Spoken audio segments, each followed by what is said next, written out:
Hello and welcome to the True North Show. I'm your host, Megan North, and I would like to thank our sponsors of the show, Quantum Awakening, Beth Lewis, Anne C. Clark, and our lovely guest who paid to be featured on this episode. Today, I am joined by a woman who was introduced to me by a mutual colleague, and as soon as we met, we realised that a true friendship was born. Raewyn Barry, or Ray for short, is a video presentation consultant and creative director with 16 years of film and television experience. She blends expertise in neuro-linguistic programming, NLP, with her extensive production background to help leaders and professionals develop a confident, authentic presence on camera. Her philosophy is simple. Visibility is not performance, it's alignment.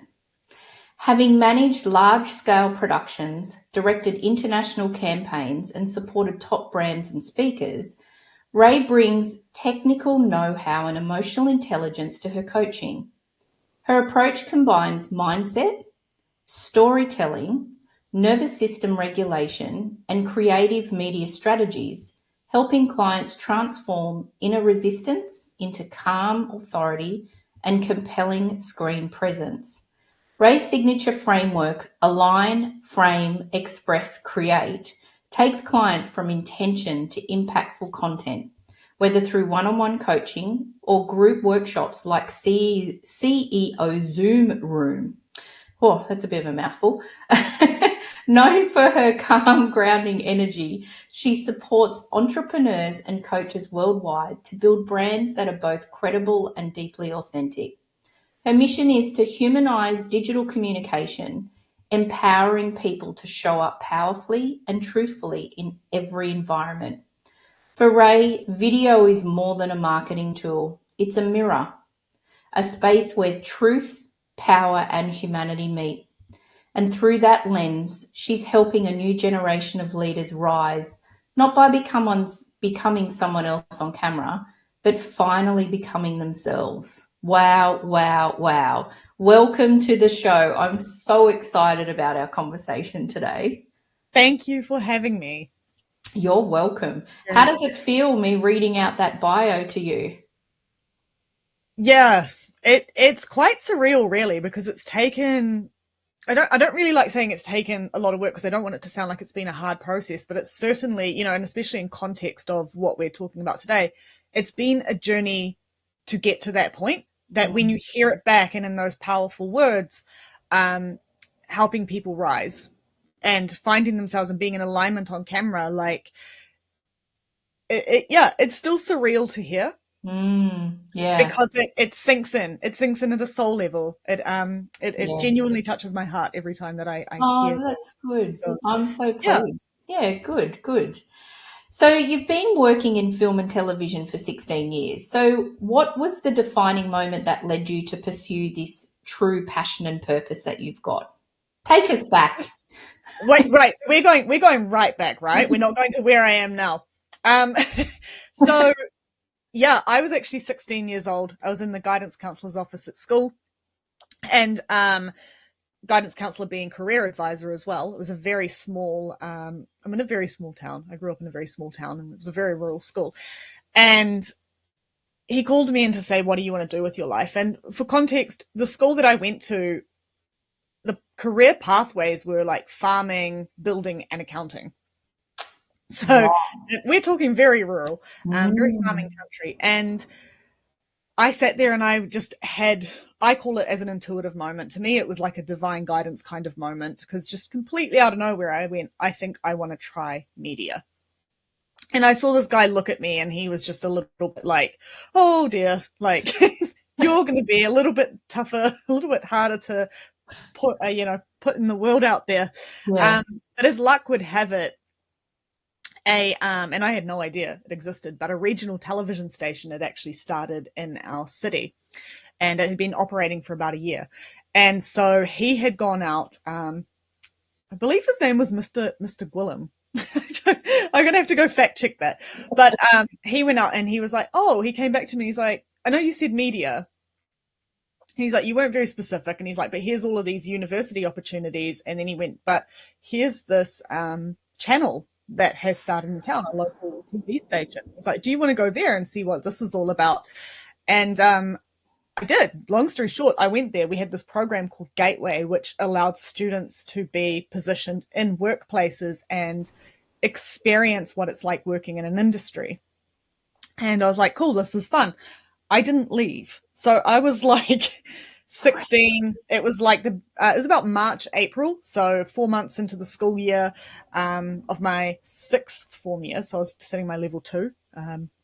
Sixth form probably resonates across all the different countries. Yeah. And they were just like, why don't you come back and volunteer over the holidays? And I was like, yeah, that sounds like fun. By the end of the year, I wasn't even going to school. I was just like, I'm going to sink myself into this television experience. And then come the new year, they had offered me a full-time employment opportunity. So, yeah, for me, there was elements of I was done with the schooling side of things. I was doing well at school while spending all this time off just volunteering at a TV station as well. I just found that thing that I was genuinely excited about. Like the feeling, if I was to describe it, it was like, it was fun. And I was like, I'm just going to chase that fun. Yeah. Yeah. What happened for me in that process was in that first year that I was actually employed, we started a whole TV show.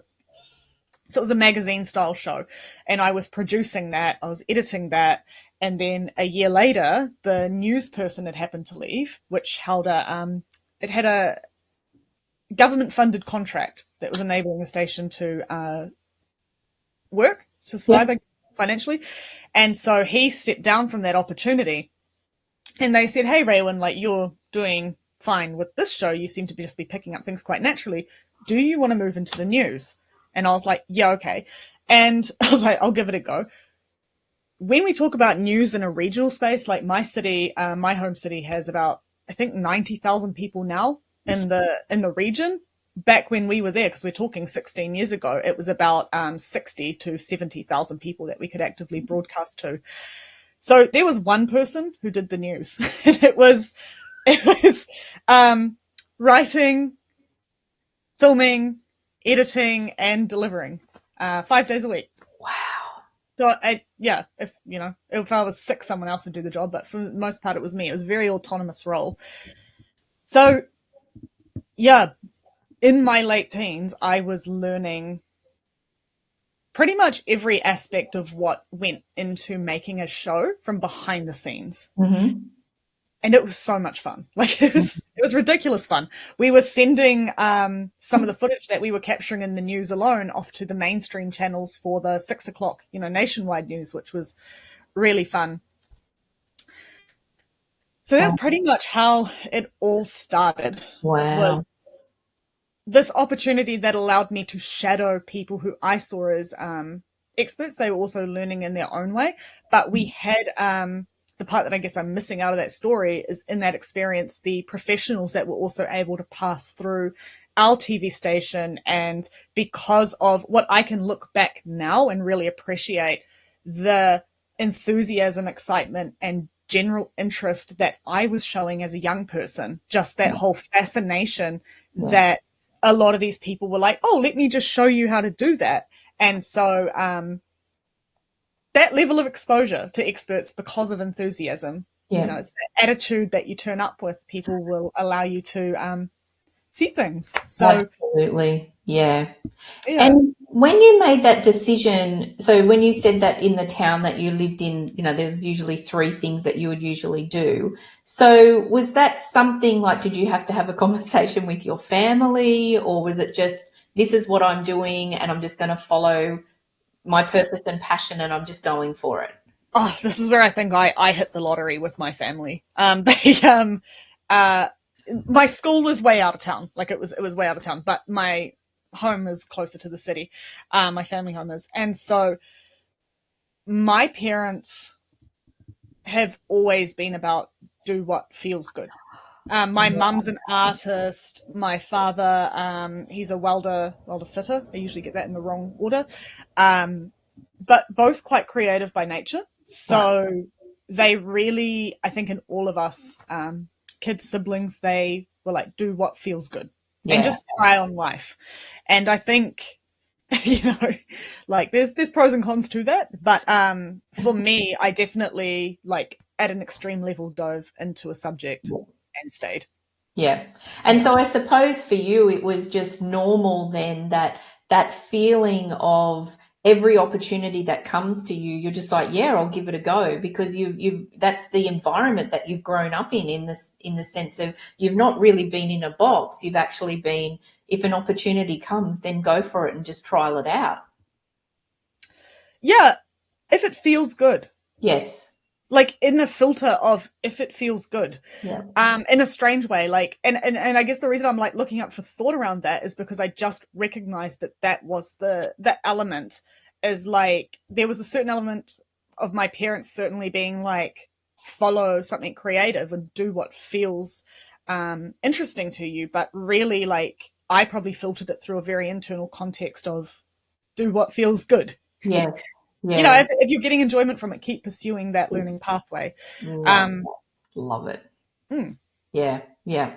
I love that. What an amazing way to start our conversation. I love it. And so I'm going to jump to what you're currently doing. So you coach people to be confident on camera. So is it something that has come naturally to you through your career? Is it something that you've had to work on yourself as well? That's a fantastic question. It's a fantastic question. It's missing, I guess the big gap is I talked about when I was 16. I missed the previous 8 years of my life to date, which was, I actually had a videography business. So I had a video production company that I co-owned. And so I was quite comfortable behind the camera. I learned all of the skills about being behind the camera. I would even argue to a degree, I was good at it just because I'd learned it also at quite a young age, and had so much comfort, And then when I'd moved into the video production company, I was employed as head of production. So it was my role to keep doing those skills that I was doing, essentially just for small one-off productions. I was going to say smaller, but it's not the case. They were definitely bigger. From planning the shows, from running the frameworks, the script writing, all of those things, filming and editing. And I think, being in your own TV show, the rest of the story around that. So definitely a level of comfort there. What happened was we were actually in COVID. And we were looking at closing down our company. We had worked with some major brands, but the reality was, I think like many other business owners in that 2020 to 2021 period, was people were pulling their budgets back. So the usual contracts that we had actually had changed, or they were becoming much, much smaller, because one of the things that people sacrificed in COVID was their video marketing budgets. So me and my business partner at the time were faced with a decision: how do we keep the doors open? And it really just was that question. We're like, what are we going to do? And do we want to, going back to that same, I'm seeing the key theme in this, going back to, do we want to keep doing this? Like, are we still finding this fun? Is it still enjoyable? And we reached out to a friend of ours who was a digital partner, and he said, go back and do your website. So we went on our website, and he's like, go have a look at it and do the FAQ section on your website to increase your SEO. And as we were doing that, and my business partner was typing it up, he looked over at me and he was basically like, Ray, like, each one of these questions that we're writing is actually a script that we could turn into a video. He had written 31 of them, and they're all just short paragraphs. And then we shot 31 of them in an hour and a half. And it was like the light bulb moment, we were like, oh, hang on, if we can do this for ourselves, we can do this for other people. Yeah. In a 2-hour set. So it gave birth to a product that we had called 25 videos for $2,500. Literally 25 videos for $2,500 shot in the space of 2 hours. Yeah. And this is where the coaching kicked in, because people came in and they were, how do I turn up on camera? It was always the first question. What do I wear? how do I write my scripts? What am I going to say? Like, we could develop the framework, but there was all these other insecurities, or I'm actually going to say it was an unfamiliarity of the environment and being on set. Yeah. And so because I was head of production and because I was processing all of their data in the background, and I would say possibly because also I was my business partner was highly charismatic and a frontman and a showman, and I was the behind the scenes girl. So I think that my clients found comfort in the idea that, you know, rather than comparing themselves to the guy who was already phenomenal at showing up on camera, ask the girl how to do that. Yeah. So there's an element of that. And then they started leaning on me quite heavily, and I started to see, oh yeah, hang on, this is fun for me. Again, following the fun theme. I was like, I genuinely enjoy the transformation that people get. And I got good at it naturally. And then after a year, I went to my coaches at the time and said, I'm thinking about this as a opportunity of just coaching. Like, for me to step out, how would that work? We kind of made a bit of a plan. I didn't really action it, but the best advice they gave me was go and learn NLP. They'd said, you know, go and study it, even do your beginners, just start so that you can see how you can quickly shift people into that space of where they want to go and help them recognize their goals. And I got that training time down on set. So in a 2-hour session, we had about originally a 20-minute window to train people. Yeah. And then, now you've got to shoot 25 videos, which is a lot if you're unfamiliar with the camera. And I had it down to 15 minutes. So I would have people, and it was working like clockwork. People would walk in, they'd be a nervous wreck, they'd be shaking, and I'd just start mirroring them. And I told this story the other day, actually. I knew the moment that someone was ready to be presenting to camera on set when I would reach for my water bottle or my glass of water on set. They would do the same thing, because I knew that we were so in sync with one another, and our I know you well enough to know that you know, it's that energy sync that they were physically mirroring my body language and my movements. So it was super technical, but I would stand on set and physically move my arms, and I'd see the person next to me do the exact same thing. Wow. So yeah, it was highly fascinating. That's amazing. And, you know, I've had a bit of an aha moment listening to what you were talking about just then as well, because one of the questions that I was going to ask you was, do you think that it's people are nervous and don't really want to be on camera because they don't want the light shone on them? But one of the things that you actually said was because it's unfamiliar to them. And isn't that interesting? Because I'm wondering, like with all the NLP that you do with your clients as well, is do you find that it's unfamiliar and they don't usually do it, as opposed to being and fearing being on camera? Like, to me, there's a really big difference in that. There's so many layers. Yeah. So it's certainly fascinating. And I'm loving this about where I am now, because I get to learn all of these layers, right? Yeah. So there's kind of two ways to answer your question, because I always find if people aren't in alignment, it's always the first filter for me. It's like, if you're in alignment, I don't mean that to sound too worldly or anything like that. If they're not feeling congruent with who they want to turn up as on camera, that's what I mean. It's that alignment. So I know that if I'm speaking the way that I usually speak, if I'm showing up how I would usually show up in an environment, this is going to feel a lot more comfortable than me all of a sudden putting on a blazer and things that I wouldn't wear in a usual situation where I'm trying to pitch something, especially in a working context. That, you know, it's that alignment. So showing up as who you are, because that's who people are going to see you as anyway when they meet you off camera. So that's kind of the first filter. But the second filter, to answer your question, is that the camera doesn't have the same human expressions when we're talking to someone in person. And everyone does this, right? They'll get on camera and they'll go. They kind of zone out. I can't hold it too long because I can see myself and I look totally ridiculous. But it's like being in a Zoom room, right? And they're like zoning out or got their arms folded, or you're not seeing the same interaction that you would in a human interaction. Yeah. That's what I mean about the camera being unfamiliar. We don't know how to treat it because it's not giving us that mirror. And so, again, going back to what I said I was doing on set, and I knew people were in sync with me and their body language would move in sync with mine, it's that mirror. That's all I was giving them, really, is, here's how to present. Wow, I love that. And one of the things that because the coaching that I do with people is to help them find their true north, their passion and their purpose.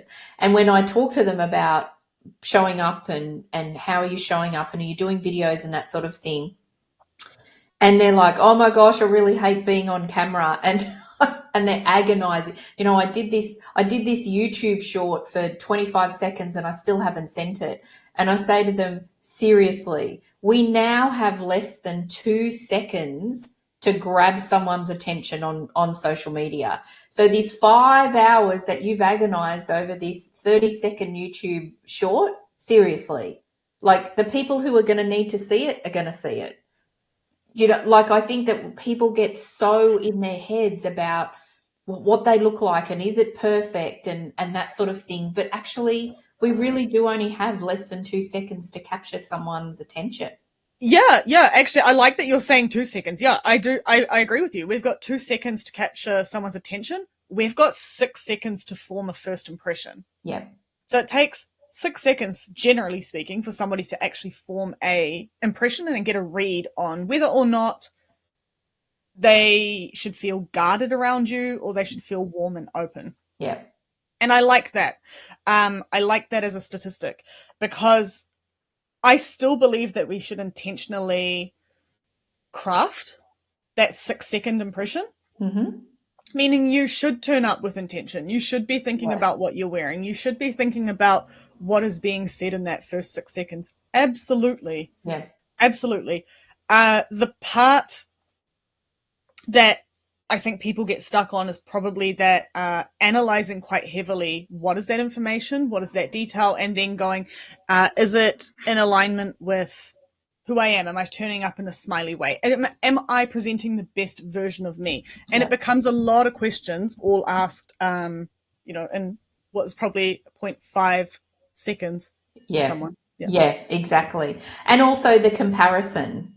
Like I look different on camera to, I don't know, someone else. And you think, but you're authentically you. So people are going to want to see you. And if you're genuinely turning up and you're being authentically you, and if you usually laugh and smile, then turn up on camera and laugh and smile. Correct. And I think one of the big barriers as well, and this is what I often teach people, is we want to be liked. We are psychologically wired to want to be liked by people. Yeah. And that makes sense. What we need to really push for is, am I actually speaking to the tribe that I want to attract? That 0.1% of the world global population, even less than 1%, that I'm actually going to run into in this lifetime, meet and have an interaction with. And when... Oh, that's good. Oh, what's that? So say that one again. Oh, I'm not sure how to phrase it. I was kind of just speaking off the top of my head.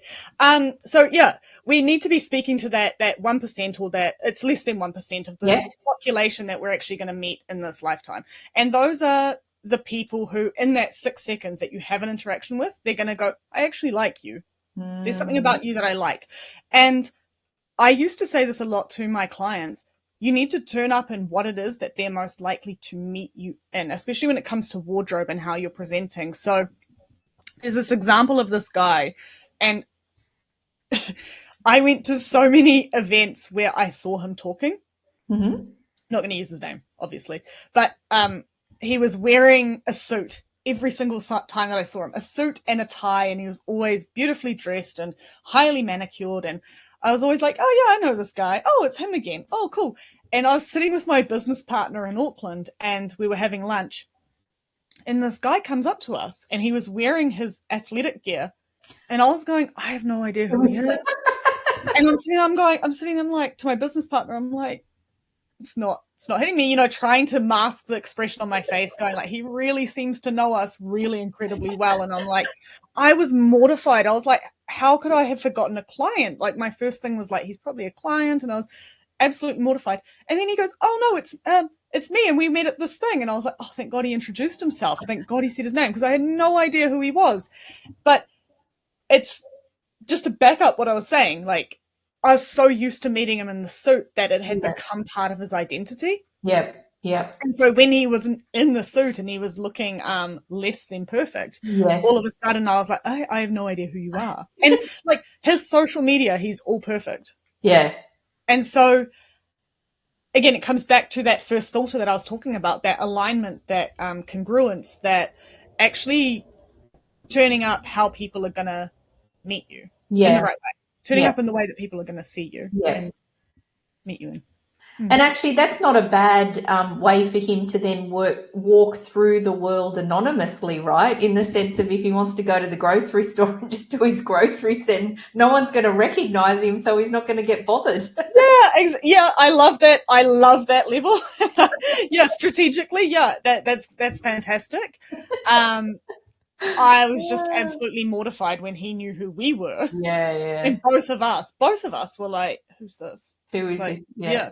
Did you say something to him though? Like, did you put into context of, I didn't recognize you because you're in here? No, I think at that stage I was too awkward about it. But naturally, the conversation kind of, he kind of was like, I can't remember whether he said it's me, like in his name, or whether, because he recognized what was going on, or whether he just filled in the gap, like, I haven't seen you since this event. And then you could see, like, me and the clockwork started going. Yeah, we were like, oh, okay, connection. Yeah. I love New Zealand's a small country. It's not really hard to, it's pretty hard to forget people. I love that. Look, there's so much more that I want to explore, but we need to hear from our sponsors. So we will hear from the sponsors and we'll come back. And I'd love to talk to you about mental health and well-being and what you do for yourself, and how do you keep that in check while you're pursuing your passion and your purpose. So we'll hear from the sponsors and then we'll come back. Thanks.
Welcome back to the show.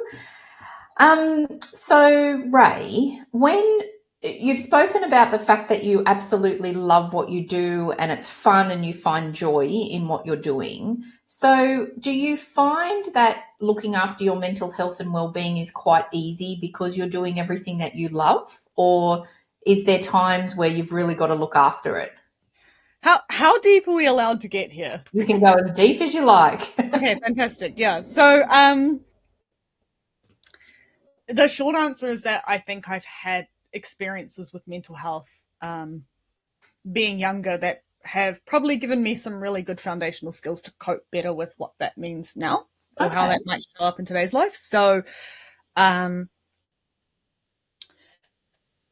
want to say that because I know I talked about being 16 and being young and following my passion, but the part that I left out is actually there was another side to that, which was I was in a domestic violence situation around the age of 18 that led me to have PTSD. So I went 3 years undiagnosed and then fell into counseling after that with the help of really good friends. So I say that because what actually happened for me was, and my psychologist said this to me, he said, what happened with me is I basically wore two hats.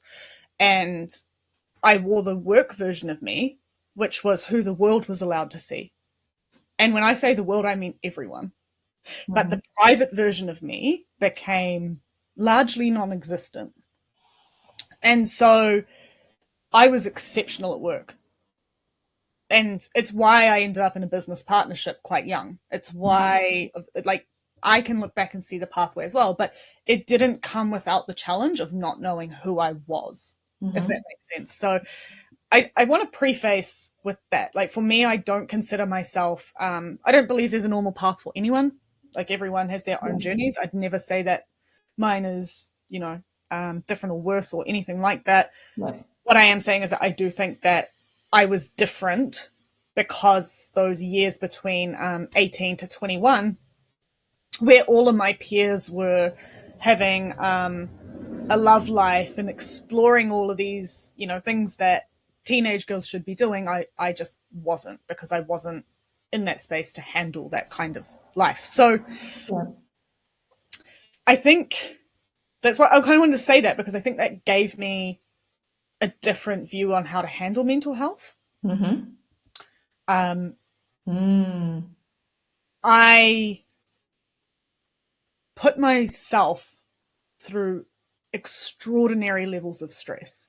And being on a production team, and we did incredible jobs as a business, I had built a system within my body that was capable of dealing with enormous amounts of pressure, which on the flip side, and again, I've had counseling, like I've had therapists, I've had coaches literally recognize this in me and go, yeah, because I go into the state where I kind of work harder to not have to feel. And this last year, for me, going out into this new business has been trying to relearn what it means to feel and be me and accept me for me. So mental health for me is definitely a journey. It's a journey for everyone. Yeah. For me, this is my journey. Yeah. And what I've had to really learn, I was 18, so it's been about 14 years since I had the PTSD stuff, and it's definitely had its moments that it's come up, and I've had these ebbs and flows where perhaps I push myself into a must work harder state. And I'm going to be honest, I don't really recognize when that's happening.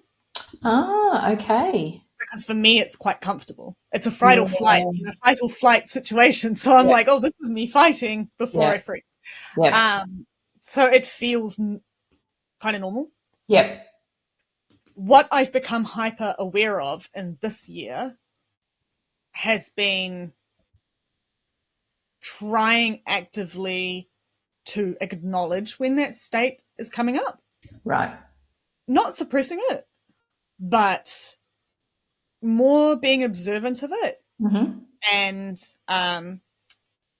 deciding whether that's going to be a healthy amount of stress to push me through to the next thing or not, and running that through quite logical filters. I also have amazing friends around me now. I have built a network of people that I just will call and say, hey, I think this thing is happening for me, and they're really good at knowing me.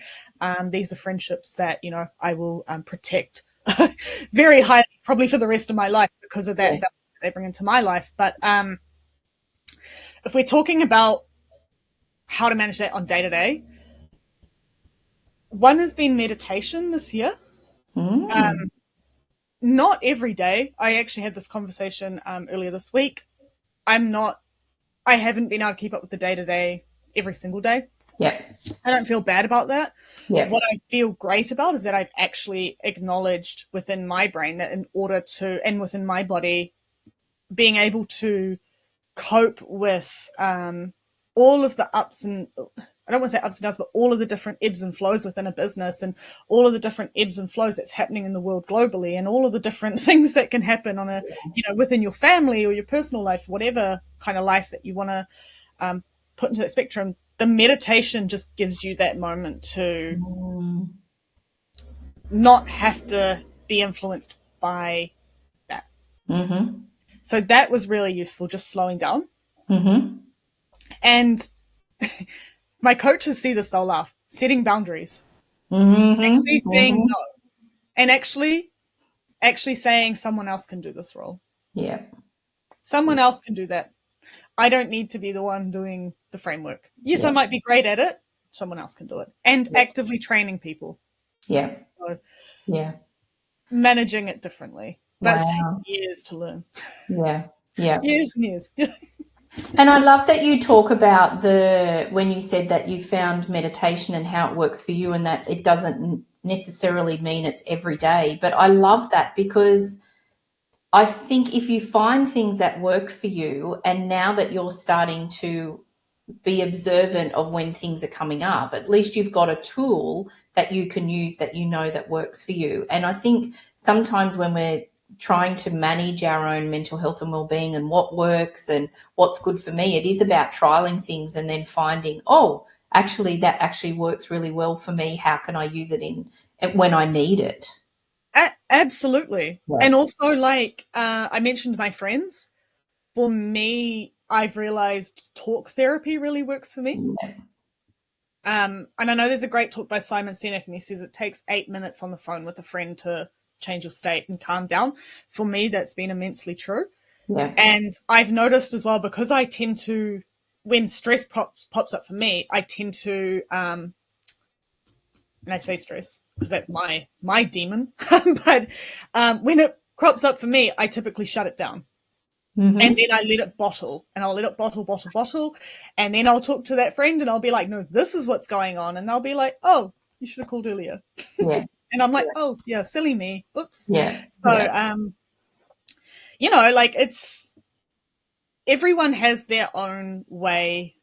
I think that's probably the challenge when it comes to mental health, is finding your ways that you're receptive to it. Some people are more visual than other people. Some people, like me, they prefer to talk.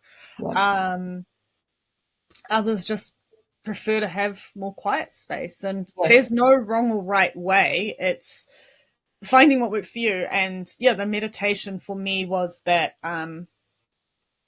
access to just slow things down. Yeah. In a lot of ways. So yeah.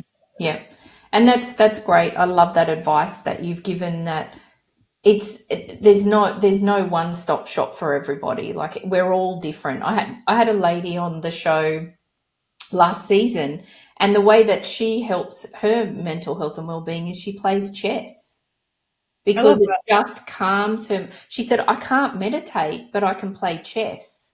And so I love that she's found, and I think that it's just really important, and I talk about this on probably every episode, is that people get so caught up in people telling them you should you should meditate every day and blah, blah. But if it doesn't work for you, then that's such a stress in your life that it's counterintuitive. And have you heard the term active relaxing? No. So active relaxing is pretty much what you just spoke to, I think, about that lady playing chess to relax. So for me, because I creative type and active relaxing, for me, the cell phone has become quite the danger in that sense. Being that I like to watch TV and be doing something with my hands. Okay. So I got into knitting. I got into like crocheting. I got into, I was doing lamps. I was making lamps for a while. Like there's some crazy stuff going on. But again, my mum's an artist, so Oh, okay. Yeah. easy to access things and be like, Mum, I want to try this thing. Can you teach me? If it wasn't doing that, I'd be painting my nails or I'd be learning another way of doing things Yeah. while watching the TV, while consuming a TV show, whatever, like however that is. But someone said to me, like, I always felt bad about that because my focus wasn't directly on the TV. Also, working in TV, I was like, it's a lot in a day to always be in front of a screen. But that idea of active relaxing. Now, I mentioned it's dangerous with a cell phone because the cell phone fulfills the same thing, but it's more draining. Yeah. Yeah. But I do believe that there's an element of, that idea of active relaxing, needing to do something with your hands, or that desire to do something with your hands while watching TV or listening to music, or Yeah. Oh, that's really interesting. Active relaxing. I also think it's when you were saying too about I think most people feel guilty. There's that guilt of, oh, I'm not doing anything or I'm sitting and relaxing, whereas actually it's one of the things that I've had to work on myself as well, particularly having your own business and all of those sort of things. I should, but I love now, like I'm very good at sitting on the lounge and having a cup of tea and watching a bake off or something and having, a couple of hours of that and then getting to the point where I love it when my brain is bored because I feel like I've really decompressed and then all of a sudden I start to get all these ideas. Oh, I could do this and I could do that. But I've had to like go, okay, it's fine. It's fine if I'm not doing anything. I'm okay. And this is okay, but it's giving yourself permission. How fabulous is that statement? Allow my brain to get bored. Yeah. That is the coolest. Yeah, that was my aha moment in this call. Yeah. Like, I'm like, oh yeah, like when did I last allow myself to get bored? Yeah. That's fantastic. Yeah, because being bored is your brain is completely inactive. Yeah. That's actually a really good thing for your brain. Yeah. I love that. Yeah. I guess that's also where I would also kind of argue, I guess, that that's probably where creativity kind of starts as well. Yeah, definitely. In a lot of ways. Yeah, absolutely. And so with the mental health, how it's so important for you, is it something that you work on with your clients as well? Absolutely. Yeah. Absolutely. So it's probably the first thing I recognize if I'm not gonna, if I'm being completely honest. Yeah. I work in the space of transformation, and we're talking about being on screen, and on being on screen, especially when you're a business owner, the desire is to be seen. The goal is to be seen by as many eyes as possible. The problem with being seen, or the flip side of being seen, is that you're exposing yourself, and so people, you're already, and I would argue, you talked about people not posting before, I'd argue that people are scared in a way. What are people going to say on the comments section? What are they going to message me? How are my family and friends going to talk about me because I'm being more seen? Yeah. Mental health. It all stacks up. And again, it comes back to alignment for me, that when people are and turning up as who they are and who they want to be seen as, and okay with the version of themselves that they want to be seen as, and the future version of themselves, that's when video and content creation steps out of being in that really hard basket and just feels more at ease. Yeah. Because you're turning up as who you say you are in every area of your life, rather than this is the work version of me and I'm only going to turn up as work version of me. Yeah. And I think it's also just practice as well, right? I mean, I know when I first started my show, like 18 months ago, my first couple of episodes, I was really nervous. But then the more I did it, the better I got at it. And you just get more confident because it just is then, it's not unfamiliar to me now. It's very familiar and I'm okay with it. So I think that practice also does help in all aspects of showing up on camera. Absolutely. Absolutely. It's still, people get stuck in that space before feeling even ready to practice. Yeah. And the amount of times that, especially now that I'm coaching people how to make their content, the amount of times that I hear them go, oh yeah, cool, I'll shoot a video. And then I go, how did the video go? And they go, oh, I didn't get around to doing it. Yeah. And I'm like, yeah, so it's taking that step to practice as well. And I guess, like going to the gym, or if you wanted to get fit or just anything like that, it's the reps. Yeah. Yeah. The discipline is in the reps. It's Yeah. doing it when you don't feel like doing it, because you're actually building the skill and learning, so that when it counts, when it matters, you're prepared. Yeah. Yeah. Yeah. I love that. And so, I mean, your business has shifted, and particularly in the last 12 months. And so, because you're not really pursuing a different passion and purpose, it's just made a little bit of a different turn. Do you find that have you found that all of a sudden you're putting more and more onto yourself because this is a new venture, or is that staying grounded and making sure all your practices that you've got are even becoming more important at the moment? More important at the moment. I wouldn't say that I'm putting more onto myself. Okay. I think I'm actively reducing the amount that I actually had on my plate. Great.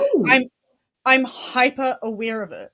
And that's what, you talked about mental health, you talked about stress. And I've openly said, like, I know how much I will take on just to not have to be me. So it's like, I'm good at what I do. But I think I'm just hyper aware of balance. Like right now, as it stands, when we're recording this, I'm hyper aware of balance. I'm hyper aware of who I'm giving my energy to. Mm-hmm. I'm hyper aware of who's in my circle and who I allow to be in my energy space. So, I mean, that's what it is for me, is what I'm doing now is about more fulfillment. It's about coaching business owners and entrepreneurs to show up in the way they want to be seen. I'm selective about who I allow to be a client, because I'm like, I want people who genuinely want to transform. And I think that's important. Like, I think I'm just done with the days where I was doing things for the sake of doing. Because for me, as much as this is about transforming people to be on screen, it's also about accepting transformation in myself. Cool. And turning up how I want to be and really manifesting the life of my dreams. And actively setting boundaries, saying no to the things that don't align with those visions. And there's no shortage of opportunities, and I think about it, I could easily get back into editing. I could easily get back into filming. It just wouldn't be in alignment with that higher calling. And I love that you touched on that boundaries again too, because I think it's really important that when we've got those boundaries in place, looking at who's in our inner circle, because I've got a few people in my inner circle that I really trust when I want to, particular people, if I've got a business question or a personal question, or, I've got different people in my inner circle that I can ask, but also people who are willing to challenge me as well. I think that that's really important. I don't want just yes, Megan people, even though sometimes when I don't get a yes, Megan, I think, well, it's like, why aren't you agreeing with me? But I think that those boundaries are so important when we're in our own business, when we're looking after our mental health. I feel like it's almost the foundation of everything that we then do. I would completely agree with you. After this year and being in my own business completely and not having the partnership and not having all of those things, 100%. And in every aspect as well. So I also think it's those boundaries that set you apart when you are in pursuit of your, which is backing up exactly what you just said, in pursuit of your true north and in pursuit of that purpose. Because, and not the word discipline makes it sound hard. Boundaries in the sense of your input determines your output. Like, I know my inner circle, same as you just spoke about yours, my inner circle all play different roles. Yes.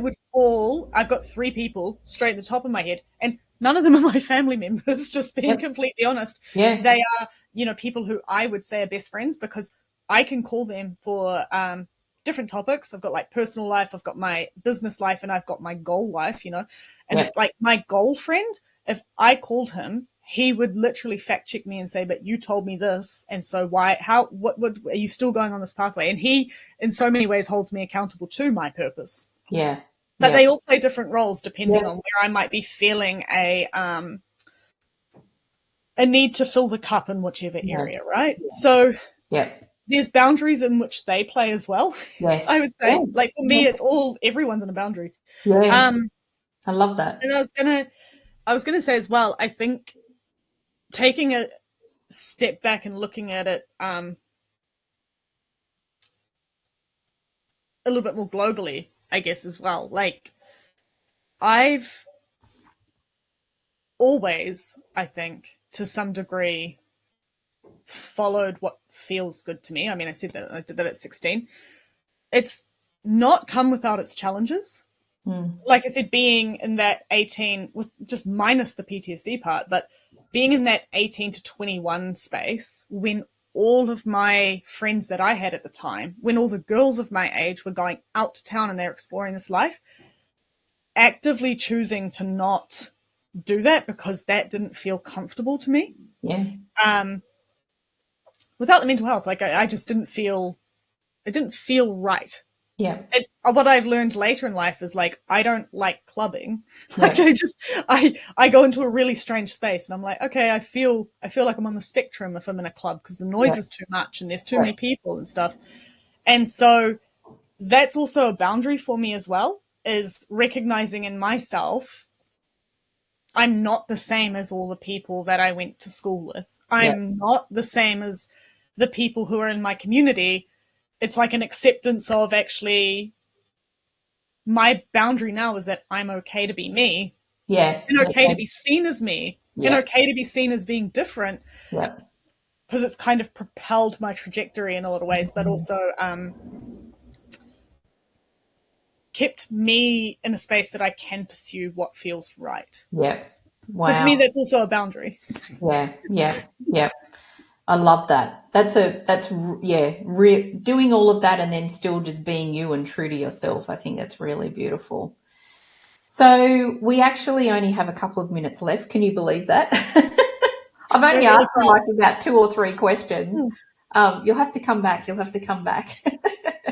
I'm going to ask you the same question that I ask all of my guests before we finish our conversation. So what is one lesson or truth that you've learned on your journey that you wish you'd known earlier? Yeah, I think I've said it a couple of times. It's following that what feels fun, following that bliss, following. Actually, I'm gonna lock into that one. So the amount of times that I have been challenged by someone saying, "Oh, but you should stay in a production role, or you're really good at this task," and me going, "But internally, I want to try this other thing." Just doing it anyway. Yeah. And like sometimes it's literally the world around you saying you're going to fail. Yeah. It's the world around you saying you can't do it. And it's showing up and going, but internally, this thing makes me feel happy. This thing is bringing me excitement. This thing for me, sometimes it's been, I know I'm just going to get enjoyment out of learning about this thing. Yeah. And just saying yes anyway. Yeah. Yeah. It's the very same people who might have said you're going to fail at this that came back and went, "Oh, I didn't think that was going to succeed the way that it did." Yeah. And you're like, "Oh yeah, typical, funny that." Yeah. So for me, it's following that calling. Love it. If it lights you up in any way, take the next step in what that light is. And yeah. It's beautiful. Just do it anyway. Yeah. Yeah. Just do it anyway. I love it. Thank you so much for spending this time with me today. I hope you've enjoyed the conversation as much as I did because it was amazing. And thanks for the aha moment as well. Likewise. Yeah. It's a very good call. Thank you. I appreciate it. And thank you for giving me an aha too. You're welcome. And I'd also like to thank all of our amazing and dedicated audience, our supporters, and also our sponsors. I hope that everybody has a wonderful rest of the week, and I look forward to seeing everyone again next week. And thank you again so much, Ray. It's been fantastic. Yeah, thank you so much. Thank you.